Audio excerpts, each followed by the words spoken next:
Bienvenue à ces bulletins de 9h30. Madame, monsieur, vous êtes sur Mandico Télévision et vous avez raison de l'avoir choisi. À l'issue de la réunion tenue samedi dernier au Palais du Peuple sur l'harmonisation de vues, les bureaux provisoires de la Chambre haute annoncent ce lundi 5 août le début de dépôt de candidature pour l'élection du bureau définitif au Sénat et à son installation prévue pour ce samedi 10 août. C'est ce qui ressort du nouveau calendrier réaménagé. Suivez. L'ex-premier ministre Sama Lukonde a déposé ce lundi 5 août sa candidature au poste du premier président du bureau définitif du Sénat. Sa candidature est portée par Agissons et Bâtissons, regroupement politique qu'il avait porté comme candidat sénateur et député national. Pour ce même poste du président du Sénat, Jonas Mukamba Kadiata Nzemba a déjà déposé sa candidature. Bahati Lukwebo a quant à lui déposé sa candidature au poste du deuxième vice-président du bureau. Le sénateur Salomon Kalonda Dela a déposé sa candidature au poste de rapporteur adjoint au bureau définitif du Sénat. Élu du Haut-Katanga pour le compte d'Ensemble pour la République, Salomon Kalonda a été accompagné par Dieudonné Bolenguetenge, secrétaire général du parti de Moïse Katumbi, tandis que la sénatrice Isabelle Kabambawa Umba a déposé ce lundi 5 août sa candidature au poste de questeur adjoint du bureau définitif du Sénat. 51 ans, cet élu du Holomami pour le compte du regroupement politique alliant des acteurs attachés au peuple veut mettre son expérience au profit du Sénat. Après cette étape, l'examen de candidature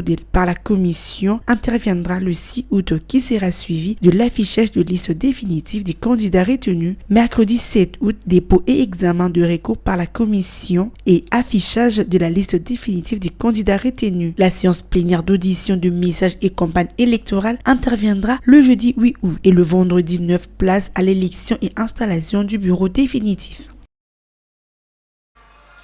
Autre chose à présent, le rapporteur de l'Assemblée nationale, le professeur Jacques Njoli, a présenté le samedi 3 août au centre CEPAS à Kinshasa l'ouvrage du professeur Pascal Mukonde Moussoulahi intitulé « Diversité de droits dans la quête de la sécurité humaine ». Cette cérémonie de présentation a connu la présence du ministre de la Recherche scientifique et innovation technologique ainsi que d'éminents professeurs de droit constitutionnel. Commentaire de Michel Ramazani.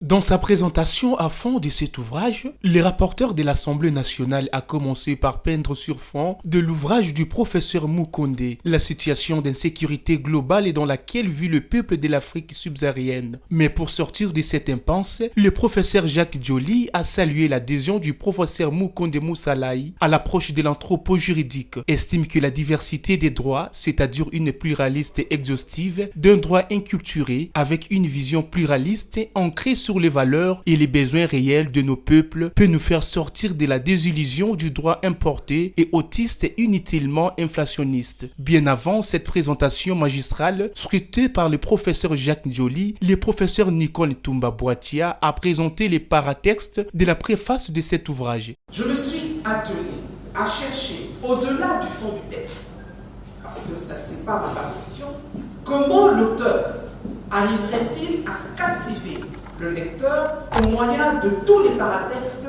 qu'il s'est employé à utiliser. Eh bien, bonne nouvelle, cher professeur.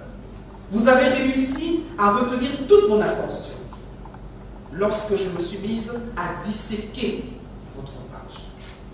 Tel on dissèque les olives. J'ai constaté avec satisfaction que l'ensemble des éléments textuels et non textuels d'accompagnement du livre qui forment justement ces paratextes est vraiment destiné à aider le lecteur à saisir et à comprendre rapidement le message que l'auteur entend faire passer au moment de l'écriture de sa production intellectuelle.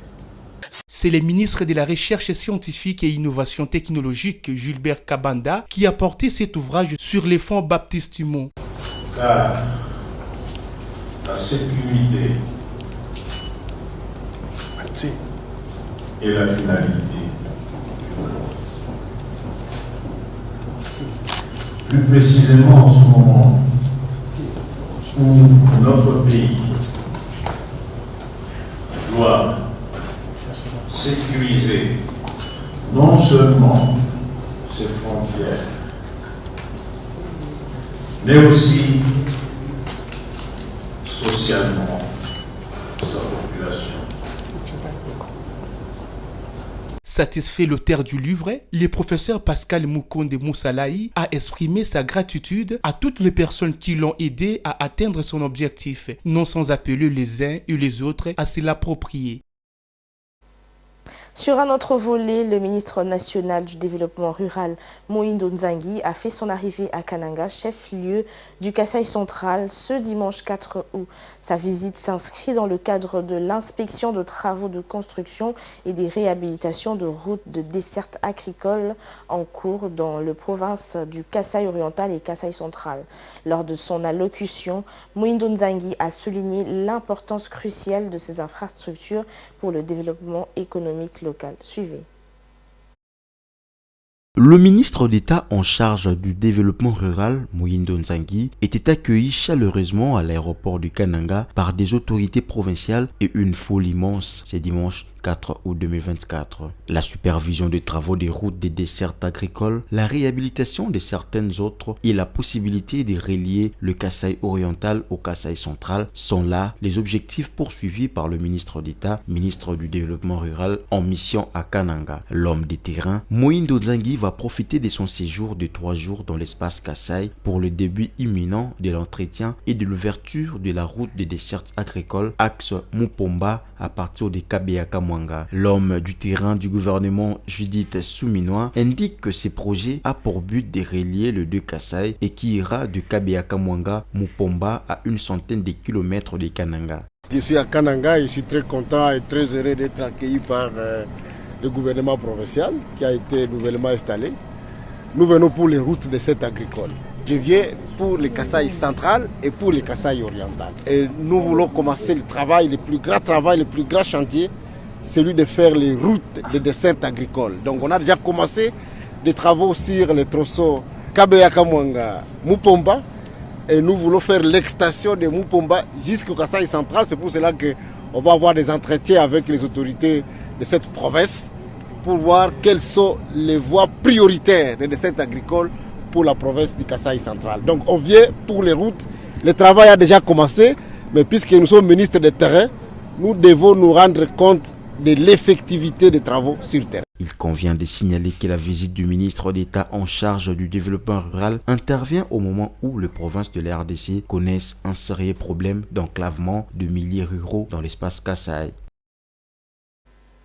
Clôturant ces bulletins en santé, la situation humanitaire dans l'Est de la République démocratique du Congo continue de se détériorer et que ça exacerbé par la violence généralisée par le choc climatique, la pauvreté et la malnutrition. C'est ce qu'indique l'Organisation mondiale de la santé OMS en sigle dans sa dernière mise à jour opérationnelle. Images et commentaires. Dans sa dernière mise à jour opérationnelle, l'Organisation mondiale de la santé indique que la République démocratique du Congo fait face aux pires épidémies de choléra depuis 2017 et de rougeole depuis 2019, ainsi qu'à une flambée émergente de variole du singe, monkeypox, anciennement connue sous le nom de monkeypox. À la mi-juin, plus de 9000 cas de variole avaient été enregistrés dans 23 de 26 provinces du pays, y compris dans les camps accueillant de personnes déplacées internes à Goma, au nord Kivu. Le risque de propagation rapide de la maladie dans ces camps est très élevé en raison du manque d'eau, une menace majeure tant pour des personnes déplacées que pour des travailleurs humanitaires présents. Sur le plan de la sécurité alimentaire, la dernière analyse du cadre intégré de classification de la sécurité alimentaire révèle que 40% de la population totale de la RDC, soit environ 40 millions de personnes, est en situation d'insécurité alimentaire chronique. Ces chiffres, l'un des plus élevés au monde en valeur absolue, nécessite des interventions à long terme pour s'attaquer aux causes profondes de l'insécurité alimentaire dans le pays. Le dernier rapport mondial sur la crise alimentaire désigne la RDC comme l'une des plus grandes crises alimentaires au monde. Par ailleurs, 6,9 millions de personnes sont déplacées dans les provinces orientales sur un total de 7,3 millions de déplacés à travers le pays, selon les dernières données disponibles. C'est la fin de ces bulletins. Madame, Monsieur, merci de votre attention soutenue. Restez branchés sur Mondico Télévision. Une pensée, un écrit.